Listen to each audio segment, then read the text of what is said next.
In a completely unexpected event that literally nobody saw coming and it took us all by surprise, the Pentagon gets woke. Whistleblowers reveal segregation for privilege walks and critical race theory.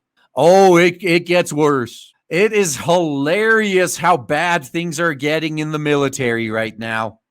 Senator Tom Cotton has revealed some of the hundreds of whistleblower complaints from service members who object to critical race theory indoctrination in the military, including airmen being divided by race and sex into groups for privilege walks.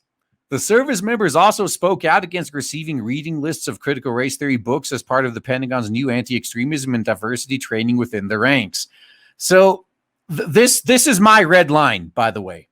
If my workplace started requiring me to take this critical race theory shit, I would put in my resignation immediately. Actually, no, it wouldn't be immediate. I would just refuse to participate in this. And if they tell me do it or else, I say, or else what? But I can only say that because, again, thanks to all of you awesome people, I don't have to live paycheck to paycheck anymore.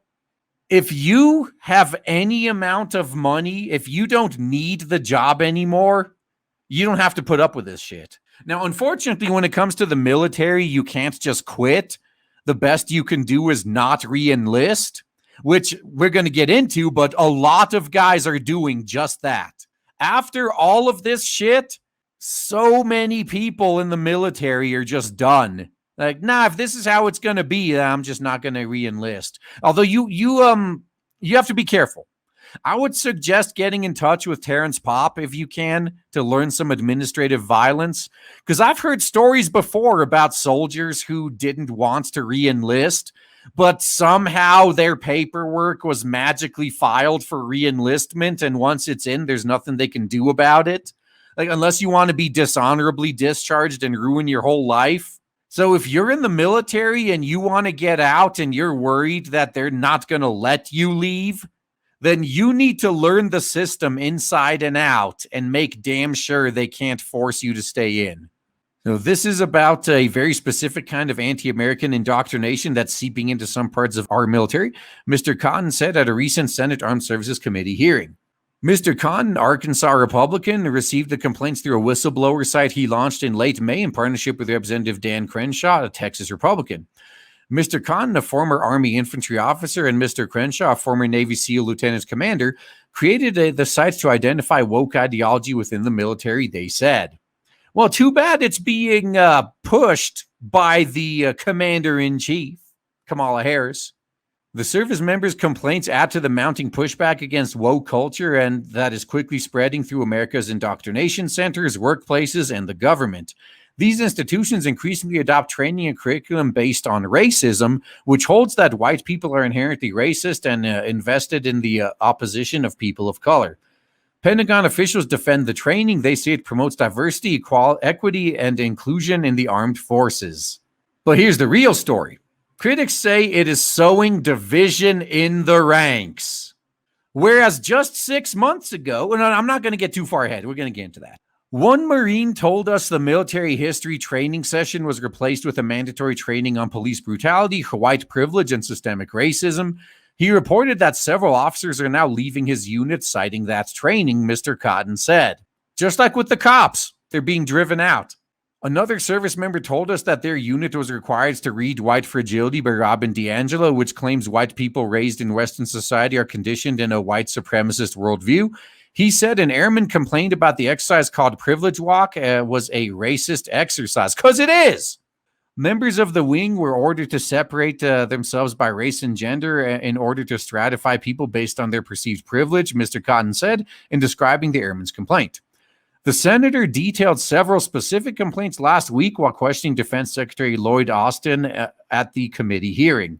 We're hearing reports of plummeting morale, growing mistrust between the races and sexes where none existed just 6 months ago, and unexpected retirements and separations based on these trainings alone, he said. Oh yeah. If your workplace forces this racist indoctrination on you and you are in a position to quit, just immediately resign. Or you can play hardball with them. Just see how much they actually value you and care about your presence. If they tell you, oh, we're doing this mandatory training now, you say, no, I refuse to take it. And then if they try to force you, just say, fire me then. I'm not taking it. This is where I draw the line. See if they're willing to go all the way. Because I know some of you are probably actually very important to your company's bottom line. See how much they really care about this woke nonsense when their bottom line is threatened. Mr. Cotton asked Mr. Austin whether he believes the military is fundamentally racist and whether service members should be treated differently based on race or sex. Mr. Austin answered no to both questions, and he said that he welcomed service members to make complaints through their chain of command or the inspector general. Yeah, this is what bureaucracies always do. Oh, you have to go through the proper procedures where you can either be ignored or retaliated against. I would also say that diversity, equity, and inclusion is important to this military now, and it will be important in the future, Mr. Austin said. So why are you being so divisive and racist, though? Yeah, we're going to make sure that our military looks like America and that our leadership looks like what's in the ranks of the military. So, fun fact, the military, the representation of Black people, for example, in the military is way higher than in the general population. So are you saying that you're actually going to get rid of some of the Black people in the military and replace them with more white people? Are you literally saying you want to make the military more white? Like, what was it? Like, blacks are like 12, 13% of the US population, but about 30% of the military, right? Interesting. You want to make the military more white? The complaints follow Pentagon efforts to stamp out extremism in the ranks after current and former troops are identified in the pro-Trump mob that stormed the U.S. Capitol on January 6th. Well, what about current and former troops that were participating in the burn, loot, murder, and Antifa riots? Because I'm quite sure there was more of them there than at the Capitol, but no one talks about that. In February, the Pentagon directed military units to hold a one-day stand down to address extremism within the ranks, but only the boogeyman alt-right white supremacist extremism, not the actual extremism of burn, loot, murder, and Antifa, though.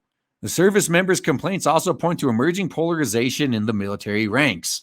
Enough is enough, Mr. Crenshaw said in a Twitter post when announcing the whistleblower site. We won't let our military fall to woke ideology. Okay, what are you going to do about it? Oh, right, the same thing Republicans always do, nothing.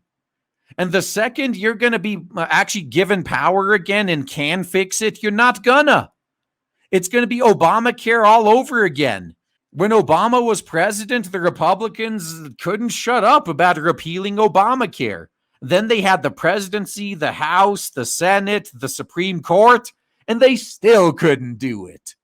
The efforts to improve inclusivity have gone too far, the lawmakers said. They added that the military has long been one of the country's great equalizers. The military for decades has been one of the institutions in this society where you are most likely to get ahead based on your own performance, on your own merit. Well, that's changing now that women are being welcomed in, irrespective of the color of your skin or where you came from or who your parents were. There's a cultural identity that takes place in the military, which is actually really hard to emulate anywhere else, but happens in the military. That is what we should be talking about when we say the military is inclusive. I wonder how many decades it's going to take them to recover from this. If they do recover, I don't know if they can at this point. Their best and brightest, the people that they should be trying their hardest to hold on to, are all going to be leaving now. I'm about ready to leave myself, so not going to be my problem for much longer.